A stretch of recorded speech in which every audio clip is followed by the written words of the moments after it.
Good morning. Welcome into Feedback. The light's flashing. I know somebody wants to talk to you already or that's not. Good. We'll try it and see. If that's the case, good morning. You're on the air with Attorney Corey Morgan. Yes, sir. I'd like to ask a question. Sure. If someone's incarcerated and they have 2 kids, do they lose all their rights while they're incarcerated? Let me see how I can answer this. I guess number one, when you say lose all their rights, do you mean could their rights be terminated by virtue of their incarceration? I believe there's case law out there that says just by virtue of someone being incarcerated, they cannot have their rights terminated to a child. There has to be something in addition to that. But a lot of times if somebody is incarcerated, there are other things as well that could wind up getting that person's rights terminated. Now, generally speaking, most judges that I have dealt with in family court situations will not require a child to visit at the jail. They believe that's detrimental to the child to be taken to the jail. I understand that, but how about talking to them on the phone? Usually that's okay. The way visitation works. If you cannot exercise visitation, you lose it. Like if for instance I was going to visit with my child this weekend, hypothetically, and I couldn't because I was in jail, I would lose that visitation. And there's really nothing that would require the other party to allow, the child to talk with the inmate unless there was some sort of court order that required that, or it was in their order anyway for telephonic contact. Because sometimes there'll be an order that'll say, you in addition to the weekend visitation, you have telephonic contact with a child. I've seen those, from time to time. If that's it, then yes, he has the right to talk to the child. But otherwise, he would just lose his visitation until he gets out. Then it would resume what it is, unless and until the other party tried to change it by court order. And keep in mind, that's generally, I've seen lawyers out there who will, from time to time, advise their client not to follow a court order. I think that is nearly always bad advice. You need to always follow a court order, and if there's something wrong with the court order, you need to ask relief, ask for it to be changed immediately, sometimes on an emergency basis. So once the person gets back out of jail, the visitation will start back just like it had before, unless there is something that goes to court prior to that time changing it. So okay. So I guess that makes sense. I still get him every other weekend. His visitation, right? But I allowed Seth and Sean to talk to the daddy on the phone. She said if I did it again, I wouldn't get him anymore. Is there anything that I can do? I don't want them to see him. I wouldn't take him to the jail anyway, right. But I want them to talk to him on the phone. I'm not asking for any names or anything, but how long is it going to be until he gets out? It'll probably be a while. Be a while? Yeah. Yes, the best thing to do is to not rock the boat. I understand that, but he's, you're going to have to. You really have no right to the child because the right belongs to the parent. Now, don't get me wrong. There are grandparents' rights in Kentucky, but those rights are not as strong as parental rights are. And if she wanted to cut you off and say, "Hey, we're not doing this anymore," then your only remedy at that point would be go to court and ask for grandparents' rights at that point. And the parental. Well, somebody told me that grandparents didn't have rights no more. That's not the case. What they might be referring to is there's been some recent case law, both by the United States Supreme Court and our Kentucky Supreme Court, which interprets that has changed it around a little bit to where it is a little bit more difficult to get grandparents' rights. Prior, I think the case, if my recollection correctly, is Troxel versus Granville, something of that nature that was decided back in the 2000s. I'm trying to think of when it was, maybe 2002 or something. I'm just trying to remember. But it changed things around quite a bit with respect to grandparent visitation. Prior to that, the courts would just go ahead and grant grandparents visitation. If the grandparents didn't even have any relationship with the child, they would grant. But since then, there has to be in the best interest of the child. You actually have to show now that the parent is being unreasonable, or unfairly denying the grandparent visitation, which used to not have to do that. So it has changed around, but we do have grandparent visitation rights still in Kentucky. Okay. Okay, but I would be careful in the situation you told me, only because she's got parental rights, and they always trump grandparents' rights.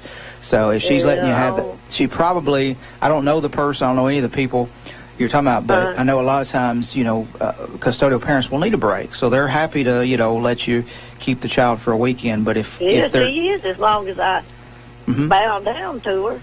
I know. That's just one of those unfortunate things that you have to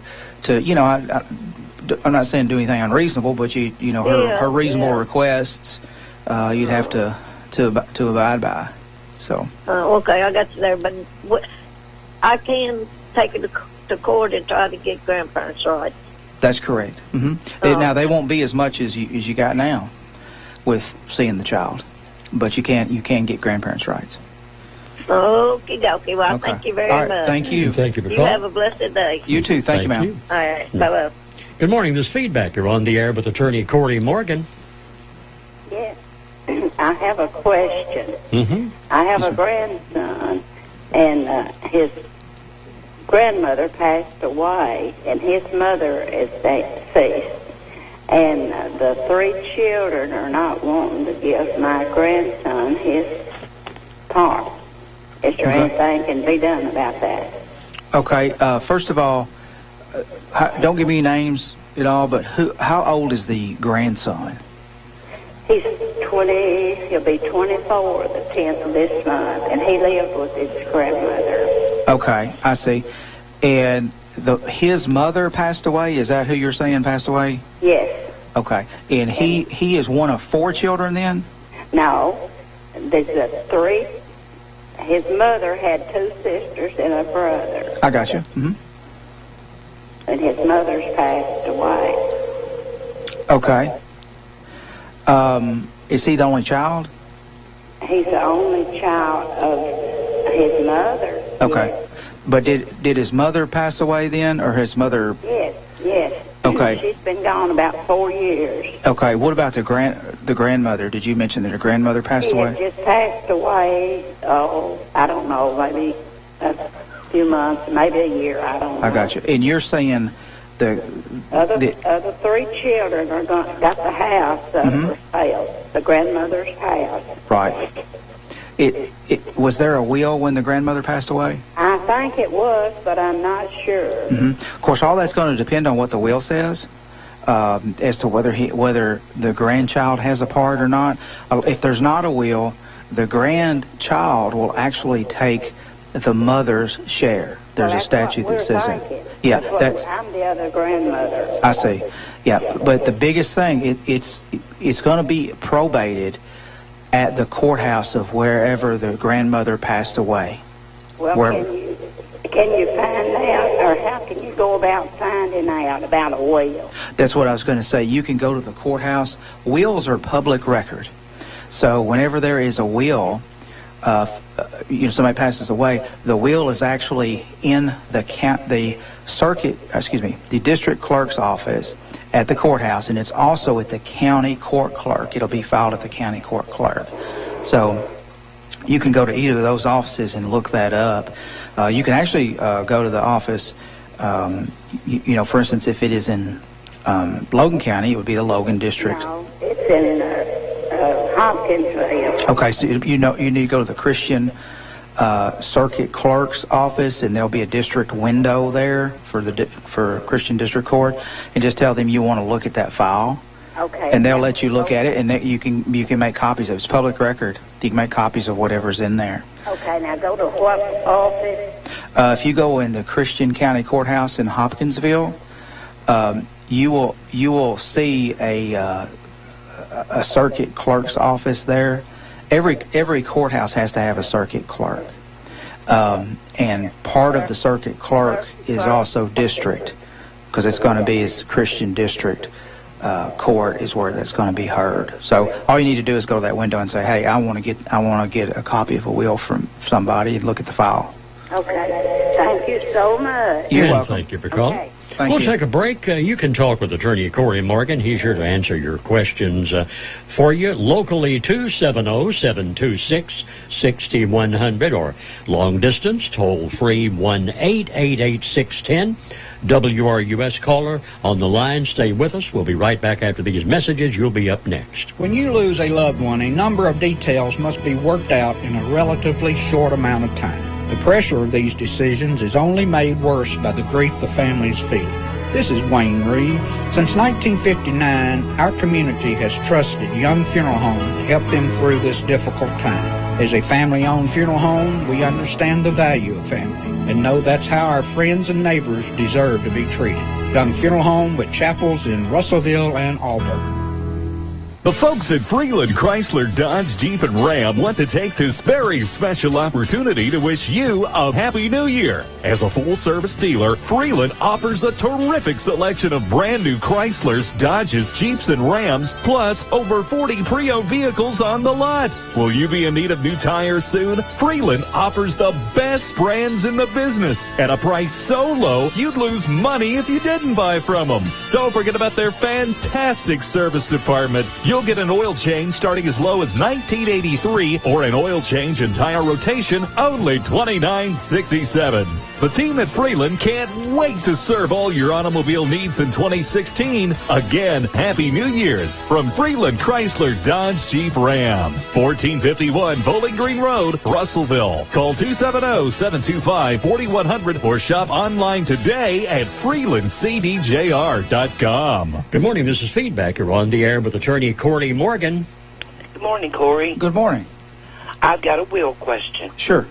If you are appointed the executor of the estate, yes, and there is like light bills, water bills, whatnot, are you allowed to pay them, or are you supposed to be a power of attorney? I'm not quite following. You're supposed to be a power of attorney?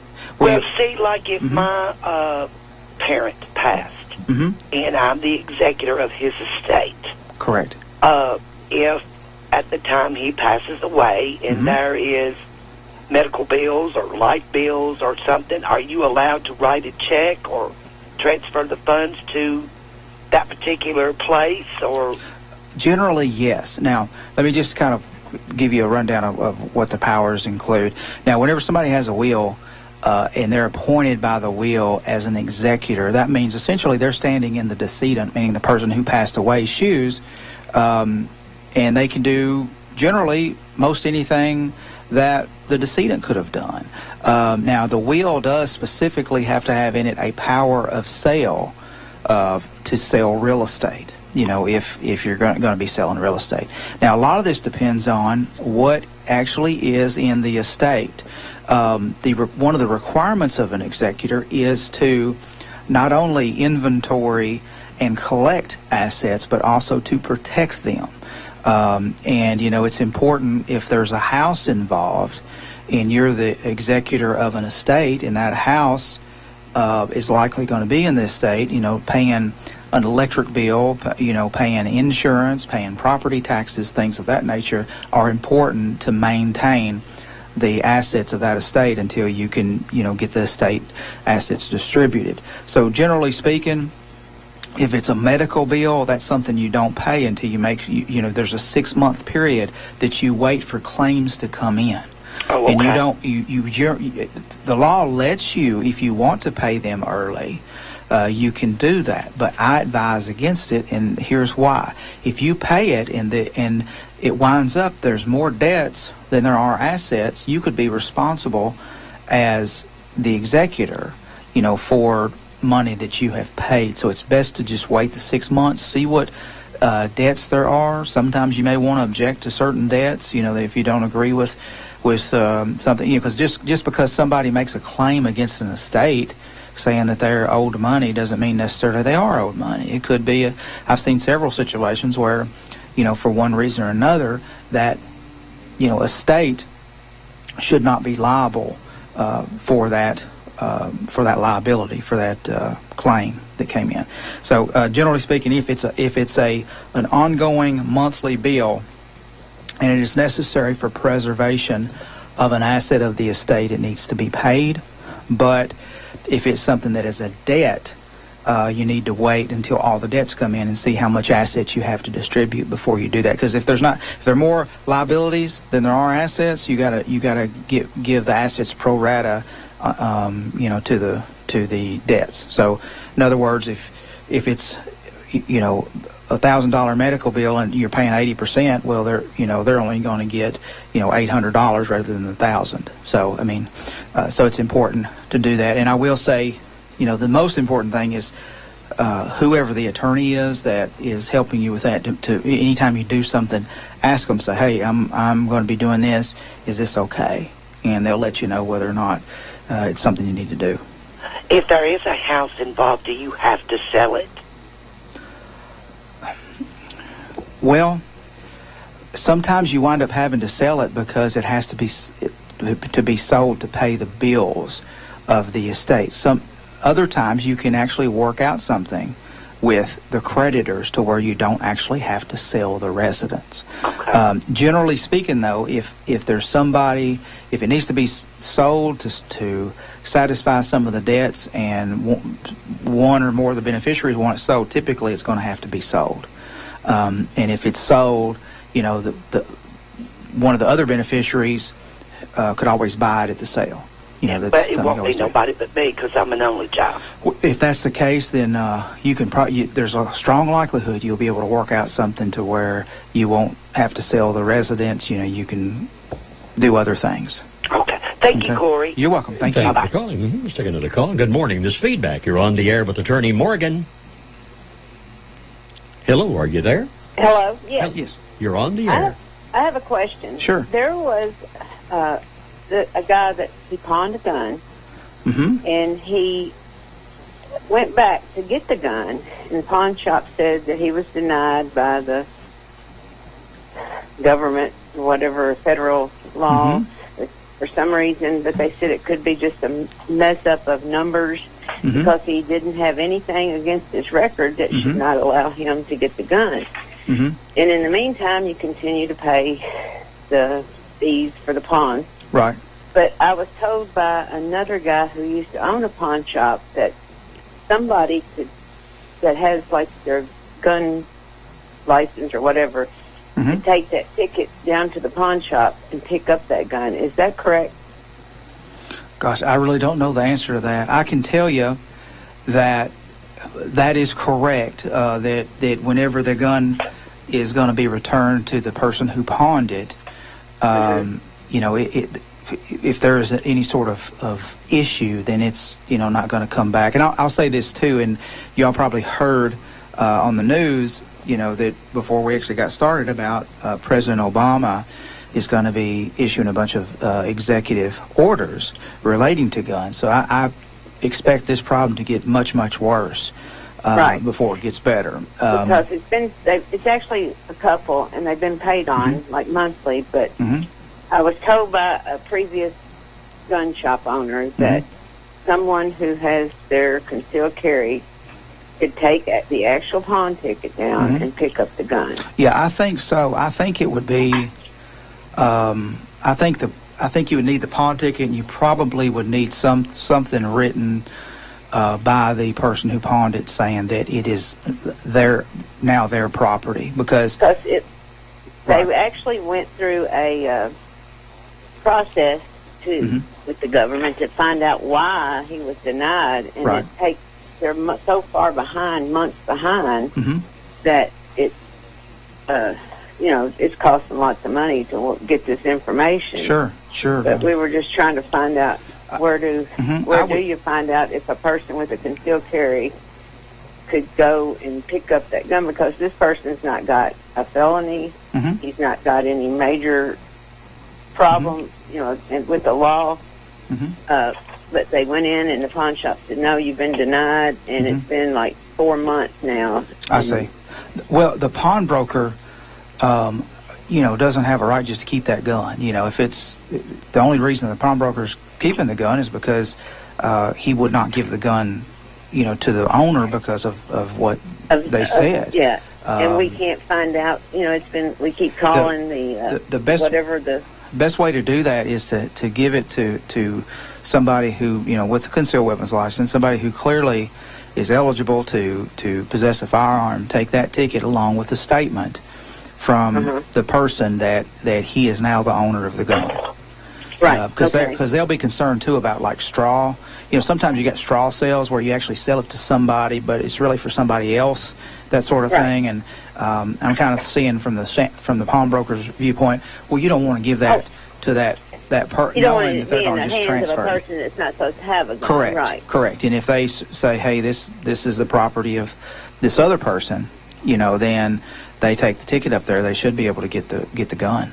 He even went down, you know, through the police and did a background check, and nothing showed on the background any reason why that they should have it, not have it. But you know, it's just getting to be where it's way outrageous on prices. But that's what will, you know, cost. But that's what, you know, we'll try to do is let them go in and get that like that. So yes, ma'am. I appreciate it. Thank you. And thank you for calling, Mary. Thanks. Good morning. This feedback. You're on the air with Attorney Corey Morgan. Yes, I would like to get his views on giving someone a lifetime home. Are you talking about a life estate, ma'am? Yes. Like, I think life estates generally work very well. I see those quite a bit. Some of the older lawyers in particular would do life estates a lot. You know, I guess the question becomes, you know, do you want to do a life estate or do you want to leave somebody something in the will?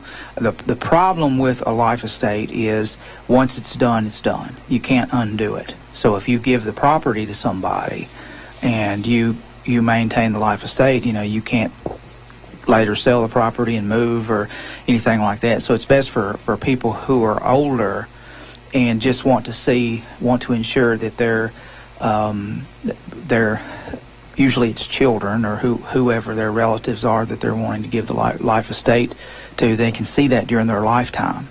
So it does help out a lot to do it that way. But one of the drawbacks of that, like I said, is once it's done, it's done.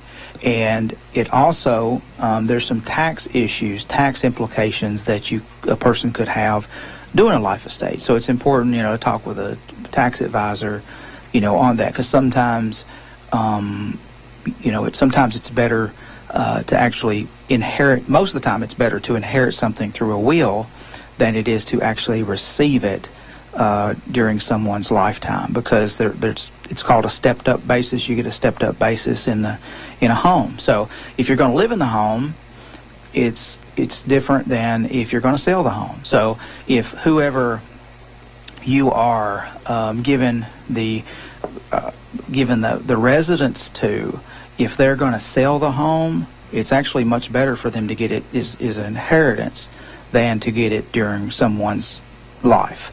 But if they're going to live there, then and they're going to keep the home, then the life estate actually is probably better.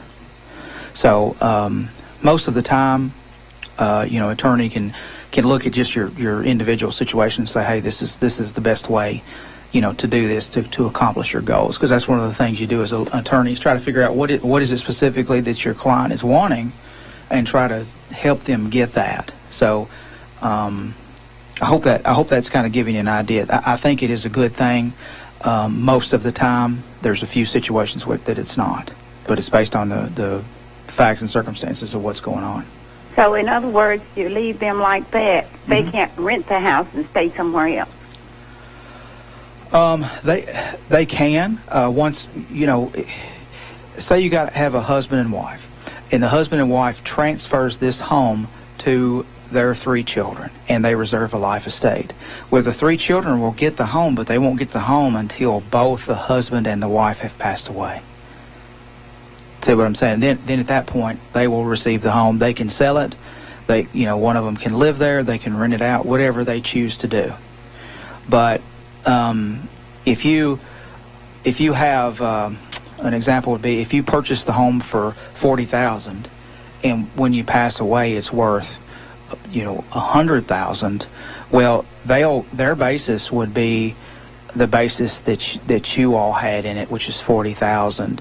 But if they inherit it, it's a stepped up basis. The basis would be $100,000, which means that there could be tax implications, even if they're rented. It could be depreciation implications, things like that a tax advisor needs to do. Typically, lawyers don't get involved too much in the tax issues as people who do that for a living do. Does that make sense?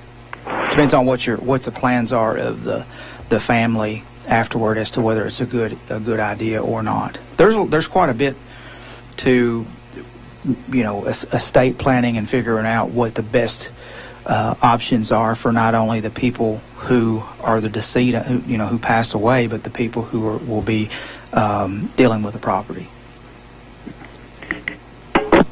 All right. Thank you for calling. Thank you. Caller, stay on the line if you will. We'll take a commercial break. We'll be back. Your call is up next. Stay with us. Should I repair or replace my existing system? How much can I save with new equipment? Is installing a central HVAC really necessary? There's so much to consider when it comes to heating and cooling systems. Fortunately for us, the professionals at Knight Electric Heating and Cooling serve the entire WRUS listening area. One call and they do it all.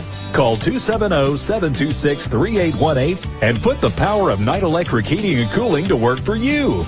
Of course, they provide free quotes on new systems and even offer 24/7 emergency services for your convenience.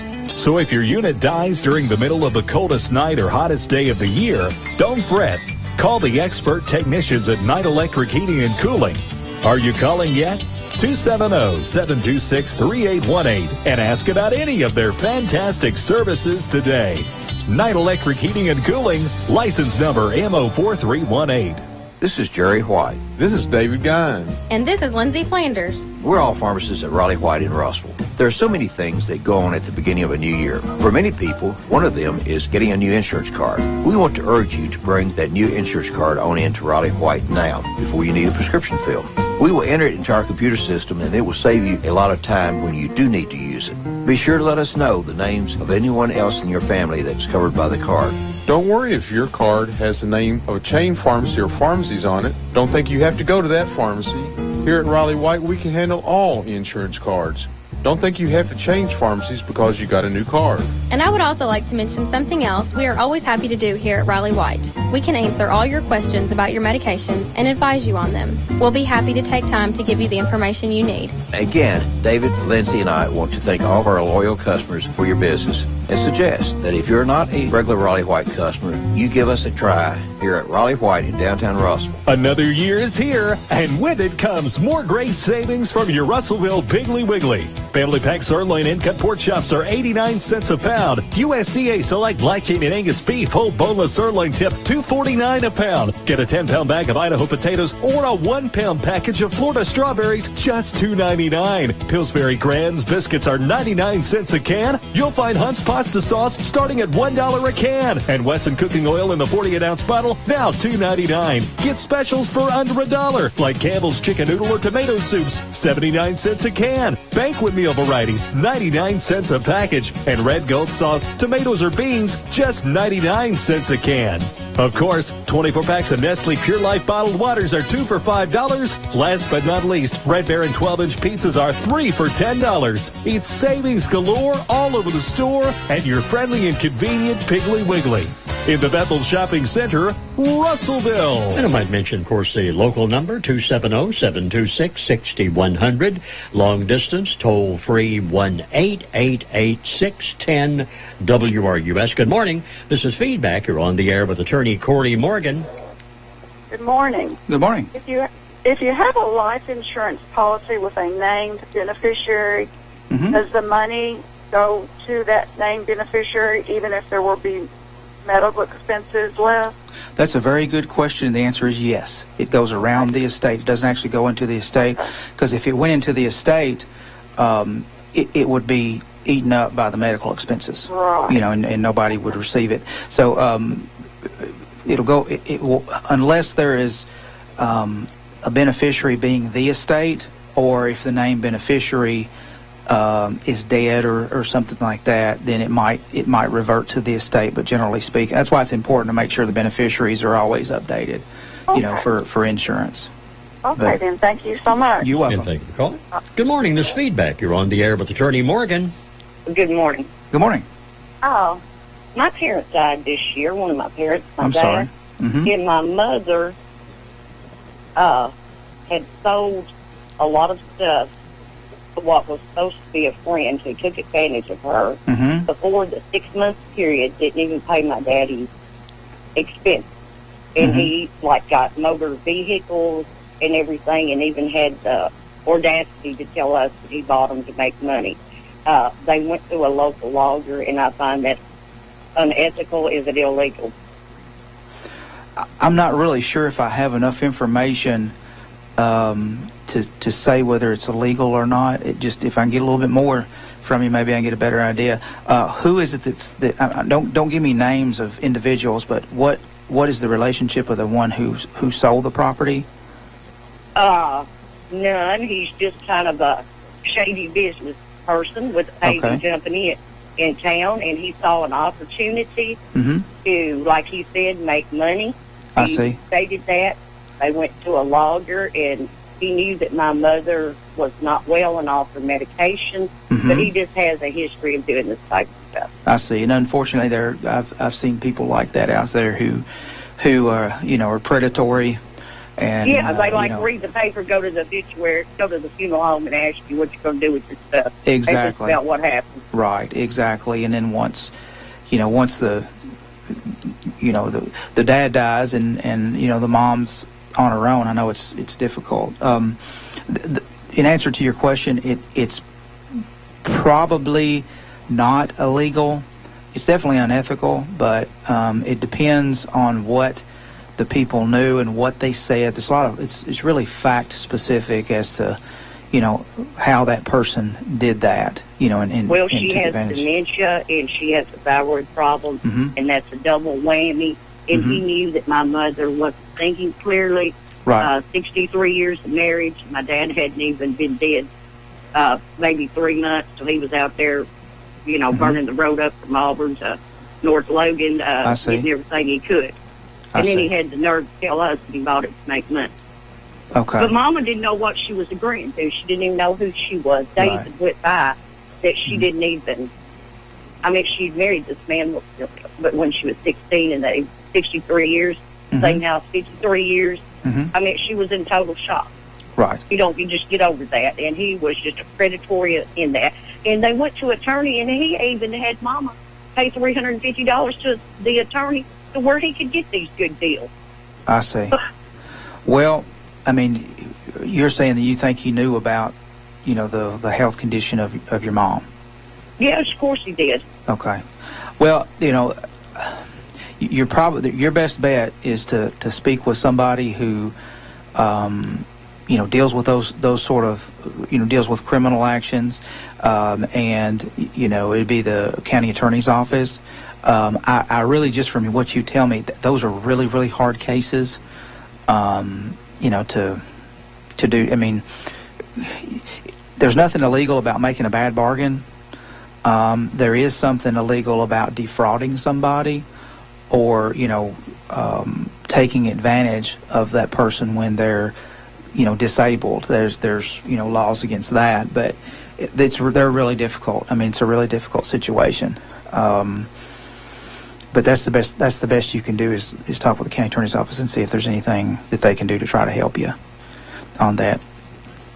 I appreciate it. It sounds like she may need a guardianship from what you're telling me, too. So that'd be important to talk to them about that as well. It's been very hard on us. I'm sure it has. Thank you. Oh, you're welcome. So Thank much. You. Thank you.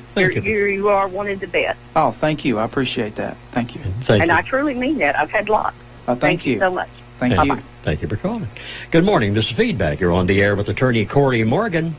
Yes, I have a question about if someone's a power of attorney of someone with Alzheimer's and they're not sure if they have a will or not, how do you find out about that? About whether or not they have a will? Yes. Gosh, I don't know how you. The problem with wills is, see, they're not recorded until somebody passes away. Right. So they're I don't know. You just have to look at your usual places. Like if somebody's got a safe deposit box, a lot of times people will keep it in there. Yeah, like a lock box. You just have to do quite a bit of searching. Unfortunately, I don't know of any other way. Around that. Or if I tell you, if you know who the attorney is that they deal with, if they've dealt with an attorney. Sometimes people will have an attorney that the family deals with. Talk with them and say, "Hey, I'm power of attorney," and show them the power of attorney, and say, "I'm looking for, for their will." Right. Just kind of trying to be, look ahead. Right, and that's great. That's great that you're doing that. But okay, all right. Thank you so much. Thank you. Appreciate it. Good morning. This is Feedback. You're on the air with Attorney Morgan. Good morning, Don and Corey. How are y'all? Oh, pretty good. How are you? Good morning. Hey, sometimes I'd like to run by you. Got a family member that's fully insured driver. Had a wreck with an uninsured driver that they were at fault, the uninsured driver. And there was personal injury to a family member and the vehicle was totaled. How long does this family member have to collect money for damages and injuries? And what avenues are there that they could pursue because this driver is uninsured? I see. A lot of times, you have uninsured coverage with your own insurance. So the first starting place is contact your own insurance company and let them know what's going on. In answer to your question about the personal injuries and such, I am not sure what the statute of limitations are on that. I believe it's 2 years. I may be wrong, but okay. I think it is 2 years. A lot of things is 1 year, but I believe personal injuries to a motor vehicle are 2 years. But the sooner you get, to an attorney, the better. If I wouldn't let it go past a year. I would, if you can't get something worked out, you need to talk with an attorney and see about, let them handle the case and try to get some more compensation. Okay. Okay. All right. Fair enough. Thank you. Thank you. Hey, the lines are open for the first time this morning. No, that's good. Busy morning. It is. What about, I actually had jotted this down. An uninsured driver causes a wreck, and maybe if you don't have uninsured insurance on your vehicle for the other person, can you take them to court? Can you sue them for the amount? If a lot of times the person who wouldn't have insurance might not have any funds anyway. Sure. I don't know. That's right. And the answer to that is yes, you can. And that's why the uninsured motorist coverage is so important in insurance. So I'll be the first one to tell you I don't do much personal injury at all, but that is very important to have that for that very reason. I remember I've been told before I went to law school years ago, it's been like, if you don't have insurance, if you have a wreck, it's automatically your fault. And that is incorrect. That's not what the law is. The law, you still look to who actually is in fault for the accident. If somebody didn't have insurance, that is a criminal matter too. And the person can be charged with no insurance. And a lot of times part of that no insurance resolution will be restitution, to give out of pocket damages to the person who had their vehicle damaged. So in answer to that, yes, you can sue, but a lot of times it doesn't do a whole lot of good if there's no insurance money out there. Good morning. This Feedback. You're on the air with Attorney Corey Morgan. Yes. Getting back to the question the lady asked about a will. Yes. That they couldn't find. Right. You said go to the attorney, but what if the attorney that drew up the will has the copy of it and won't let you see what's in the will? If you've been appointed by the court for legal guardian, you take care of all their medical, banking, everything that has to do with them. Gosh, that's a good question because, I think if you're a legal guardian, you're standing in the shoes of that person, so you have all the rights that person has, including to his or her, legal documents, medical records, things of that nature. Well, I took all the court papers and stuff to the lawyer, and he told me I was not allowed to see it because they were her personal papers. Gosh, I'm going to have to... Go ahead. I'm sorry. And right now, the person's in the nursing home. She has cancer, and, I don't know, really what her wishes are on how she wants to die or anything. And I'm sure she's got it in her will, but, like I said, I don't know. Right.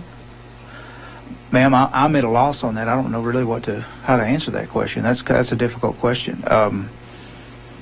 Because if the lawyer won't do that, I don't know. Do attorneys normally keep a record of a will that they have prepared or not? I have seen, and I've worked for different attorney's office where I've opened my own office, and I've seen some offices do keep them and some offices don't. And the rationale for the offices that don't is you really are not supposed to be able to probate a copy of the will. You have to have the original will to probate, and you don't want a copy to be probated when the person may have later on changed their will, and you would be perpetuating something they did in the past they didn't want. So some attorneys' offices won't even keep copies of that. But I don't think that's the situation. The lady said that the attorney does have it. The attorney just will not release it. Right. In the copy that the attorney has, ma'am, you're saying is a signed copy. Yes, that's what I'm assuming. Right. Yeah, I don't know the answer to that.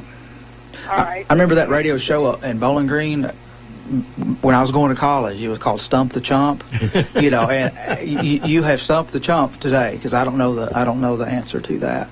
Well, do I have the legal right to go in and make a new will for her?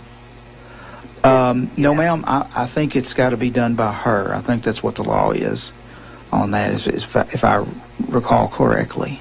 All you can do is go by what she had previously done if she's in the condition where she has a guardian. So the guardian can't go in and make a new will for her? Correct. Okay. All right, thank you. You're welcome. Thank you for calling. And we'll be back right after these. This is Jerry White. This is David Guine. And this is Lindsay Flanders. We're all pharmacists at Raleigh White in Russellville. There are so many things that go on at the beginning of a new year. For many people, one of them is getting a new insurance card. We want to urge you to bring that new insurance card on in to Raleigh White now before you need a prescription filled. We will enter it into our computer system, and it will save you a lot of time when you do need to use it. Be sure to let us know the names of anyone else in your family that's covered by the card. Don't worry if your card has the name of a chain pharmacy or pharmacies on it. Don't think you have to go to that pharmacy. Here at Raleigh White, we can handle all insurance cards.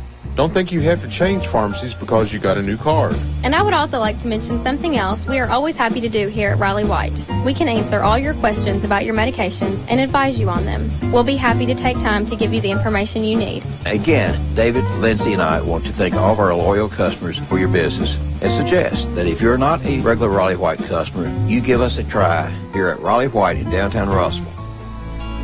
Choosing a funeral home requires enormous trust.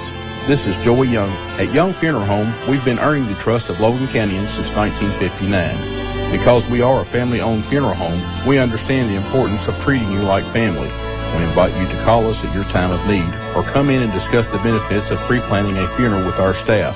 We create personalized services that honor your loved one. Young Funeral Home with chapels in Russellville and Auburn.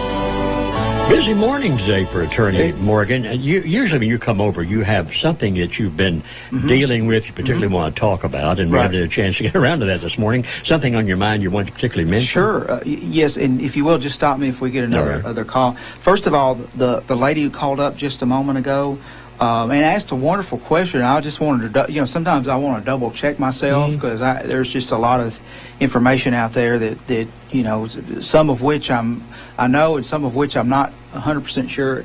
But I was looking at the information here I've got on my my tablet. It says, can a guardian make a will on behalf of a mentally incapacitated person, the answer is no. You cannot. I just wanted to double check because I had that come up like she was probably 10 or 12 years ago, but and I remember looking it up at that time, but that is the answer to that.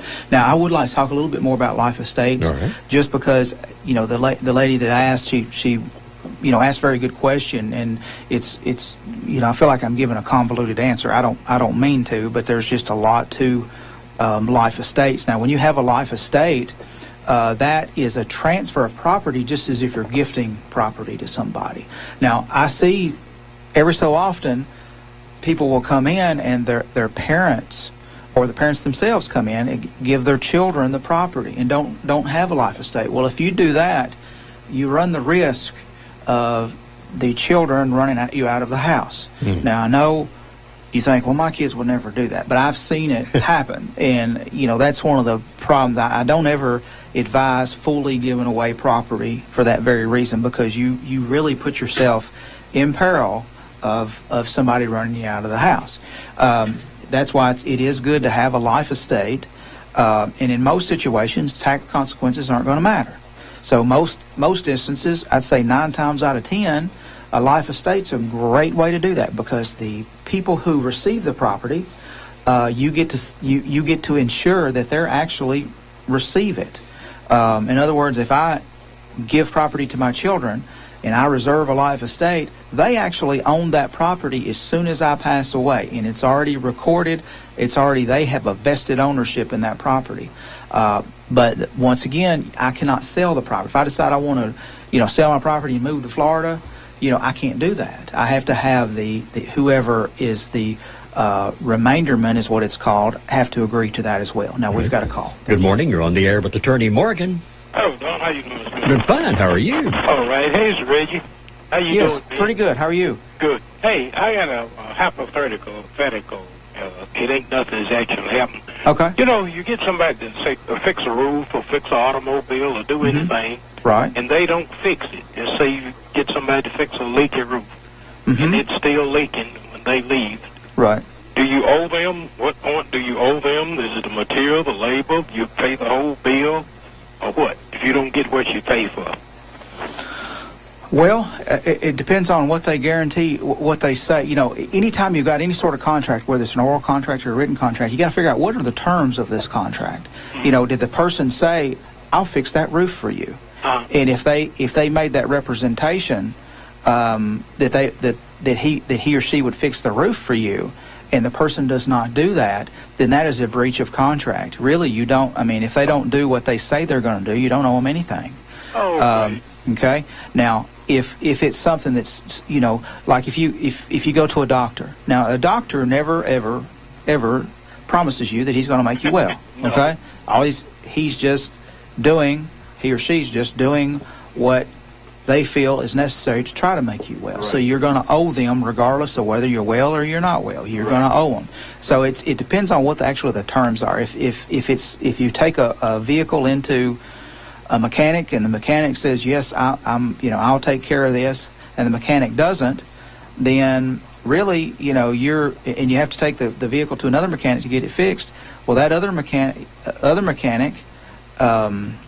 what you pay the other mechanic, you might be able to sue the former mechanic for the money. So, I mean, because it depends on, like I said, it depends on what the terms are. If it's something the mechanic says, well, I don't know if I can fix that or not, but I'll look at it and see if there's anything I can do. At that point, you probably would owe the mechanic, because the terms are that he's going to look at it. The terms not that he's going to fix it. He's going to do the best he can. I understand. All right, that was just something I've been thinking about, and I thought I'd call y'all. Enjoying your conversation this morning. All right, thank you, Reggie. Always good to hear from you. Take care, Don. Yes, sir. Thank you. All right.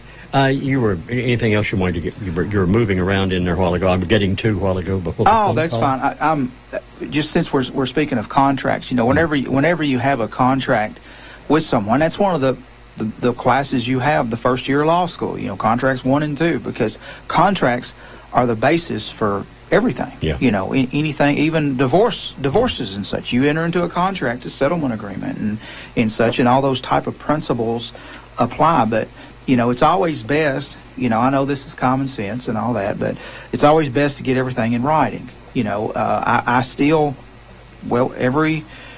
every year I run into several contracts that are not in writing, and that if they had been in writing, we would be able to figure out what the terms of that are. I just finished rereading a book that I read 20 some odd years ago. Samuel Goldwyn, the movie producer, he's kind of like Yogi Berra, credited with a lot of things he may not have said, but he was quoted as saying, "A verbal contract is not worth the paper it's written." I've heard that. That's exactly right. But you know, verbal contracts, when you go to court, you have an additional thing that the judge has to do, and that's to figure out what the terms of this contract are. Like, you know, if it's an oral contract, you know, what terms you say that are in the contract are going to be different than what terms they say are in the contract. That's the problem you run into. But if it's in writing, you can't really dispute, you know, what is in writing. You know, you may have a question of whether, you know, you meant this or meant that, but the court, once it sees the writing, is going to go and look at that and have that as a starting point. I think we've got a call. Good morning. Feedback. You're on the air with Attorney Morgan. Cohen, yes. I have a question for you. Sure. And I'm going to ask you this question, then I'm going to hang up and listen to your answer. Okay. All right. Thank you. What is the primary function, I guess, for lack of a better word, what is the primary function of a legal guardian in the case where, well, I'll just use my example. My dad was in a nursing home, and he was basically just there. And I had to go before the court and get legal guardianship of all of his affairs. Right. And I would like for you to explain to me exactly what the function of a legal guardian is. Okay. I'll be happy and I'll go ahead and say thank you, and y'all have a good day. And thank you very much. You got about 3.5 minutes to explain it here. Okay. And I'm gonna start from the beginning. A legal guardianship will originate in the county attorney's office. Now, I'm not talking about a guardianship of a minor. Guardianship of a minor, you can ask the court to be guardianship of a minor if for instance, you need to take care of that minor's, you know, schooling or medical or something like that. You can do that. That's not what we're talking about. What we're talking about is an adult who is unable to take care of his or her affairs. Those affairs might be personal in nature, or they might be medical in nature. Okay. Sometimes somebody, you know, as people get older, at some point, a lot of times they don't have the ability to take care of themselves. And as a guardian, when you're a guardian, you are taking that person back to the status of a child. And that's what I mentioned about the guardianship of a minor. It's kind of very similar, because if you become a guardian, that ward is in your care just like a child. You determine where that ward lives. You determine whether ward takes medication.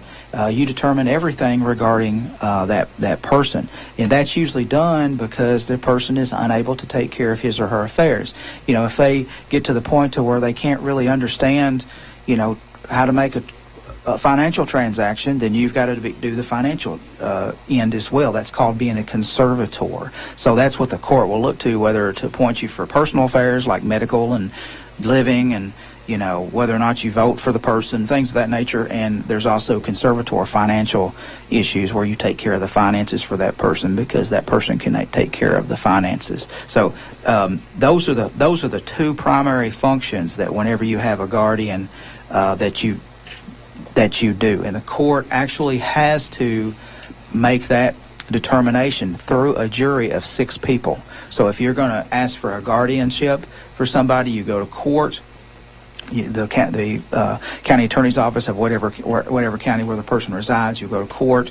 They'll appoint they'll have a 6-person jury, that will determine whether or not the person is disabled and what sort of guardianship they need. Now, there's full guardianships, and there's limited guardianships, and there's conservatorships. A full guardianship means that person needs everything. They need financial assistance, and they need assistance with their personal affairs. A limited guardian just means they don't need financial assistance, they just need some assistance with their personal affairs, and the conservatorship means they only need assistance with financial matters. So those are the 3 options typically that a jury will have. So in bottom line, if you get the full guardianship, you'll have to determine where the person lives, take care of the person's bills, and just do everything, treat that person like a child. All right. Corey will be back with me on the 20th of January teaching his People's Law School. We'll get the topic between now and then. Byron Crawford on the line with me tomorrow. ABC News coming up here at the top of the hour on the 24-hour AM 610 WRUS, Russellville, Kentucky.